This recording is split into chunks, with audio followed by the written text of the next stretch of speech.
This is Michael Moore reporting for TechWeekEurope at InfoSec 2015.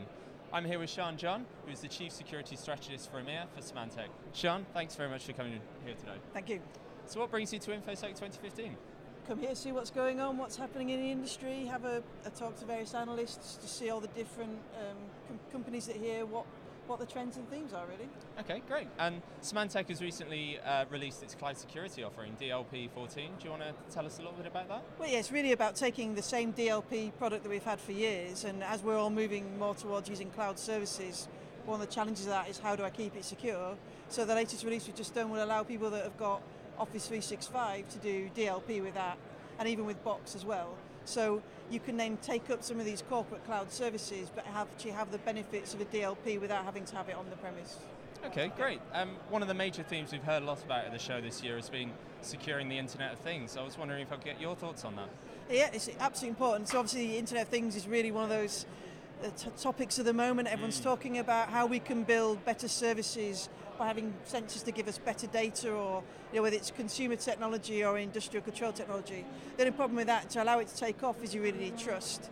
And to do that, we have to have security in place. So we've had the early adoption where some people maybe have not had security.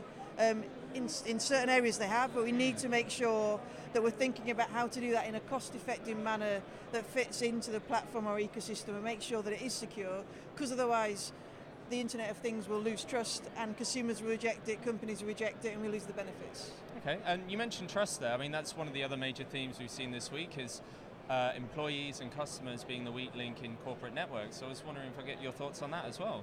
They always will be, always have been.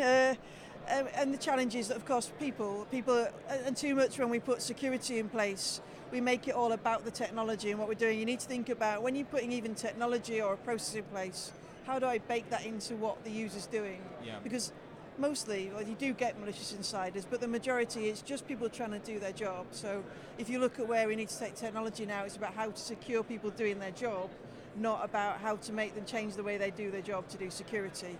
And making sure that they understand the risks by making it relevant to them, not by making them have to become technical to understand it. Okay, great. And then looking forward, looking into your crystal ball for the next 12 months, 2 years, what do you see some of the major security trends being? Is there anything in particular companies should be aware of or preparing for, do you think?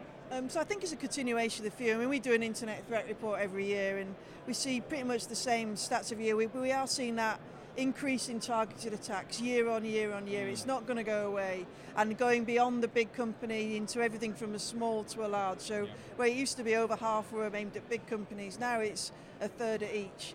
And malware is not going away and crime's not going away. So yes, you need to make sure that you're aware in dealing with that. But with the other big trend that's been going on for a few years is, because of this increasing threat landscape and this attack, how do I make sure that I can not just protect against the attack, but detect and respond to it when it's happened? And so fitting into that is things like making sure you've got security and things like Internet of Things, making sure you've got awareness, but making sure you've got the procedures in place to respond. And I think security is going to make a really big difference to consumers going forward. Historically it doesn't, but they're getting a bit more sophisticated. I mean, we did do a state of privacy report, and more people said that they would pick a product based upon how much they trusted the security than on how good the product was. That doesn't actually equate into buying behaviour yet, but it probably will do over years. So, from a company point of view, they'll become more of a differentiator to be able to show that you've got secure systems in the first place, but you've also got good ways to respond to an attack when it happens. And it's an exciting time to be in the security market generally. I mean, unfortunately we see these big hacks in the headlines, but I guess from your perspective, it's a good opportunity to test out your software, isn't it? It is, but it's all really about actually now, how do we help people to manage all those risks and attacks, but get on with their business? So what are your business outcomes, what are you going to drive? How can we use security to manage the risk to that, rather than security being the scary fear, uncertainty and doubt, stop it all? And we talked about it for a while, but I think that's really the change in the next few years. Sian, thanks very much for your time and enjoy the rest of the show. Great, thank you. I've been Michael Moore for TechWeekEurope.